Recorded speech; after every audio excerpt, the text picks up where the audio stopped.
મેં આજે જોયું કે ગુજરાતની પોલીસ દ્વારા એમની અટકાયત કરવાના ભાગરૂપે જ્યારે એમને પોલીસના વાહનમાં બેસાડવામાં આવી રહ્યા હતા ત્યારે બાજુમાં ઉભેલા એક પોલીસ અધિકારી કર્મચારી દ્વારા એમની પાઘડી ઉછાળવામાં આવી, પાઘડી ઉતારી લેવામાં આવી।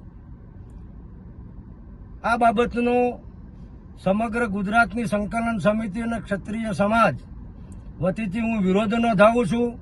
આ પગલાંની નિંદા કરું છું, આ પગલાંને વખોડી નાખું છું। પાઘડી એ સ્વમાનનું પ્રતીક છે, સ્વાભિમાનનું પ્રતીક છે। પાઘડી એ કોઈ વ્યક્તિગત બાબત નથી। પાઘડી એટલે અસ્મિતા, પાઘડી એટલે ગૌરવ, પાઘડી એટલે આન બાન શાન। તો હું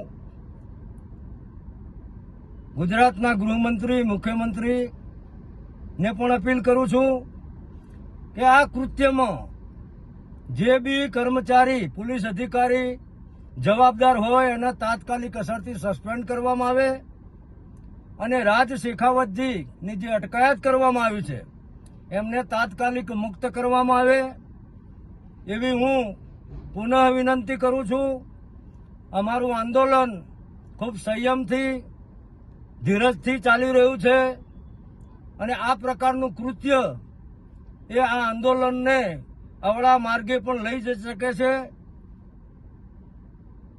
પુનઃ સંકલન સમિતિના પ્રવક્તા તરીકે હું કરણસિંહ ચાવડા આ કૃત્યની નિંદા કરું છું અને સરકારને કહું છું કે આમાં જે વ્યક્તિ જવાબદાર હોય, અધિકારી, એને તાત્કાલિક સસ્પેન્ડ કરવામાં આવે અને રાજ શેખાવતને તાત્કાલિક પ્રભાવથી મુક્ત કરવામાં આવે।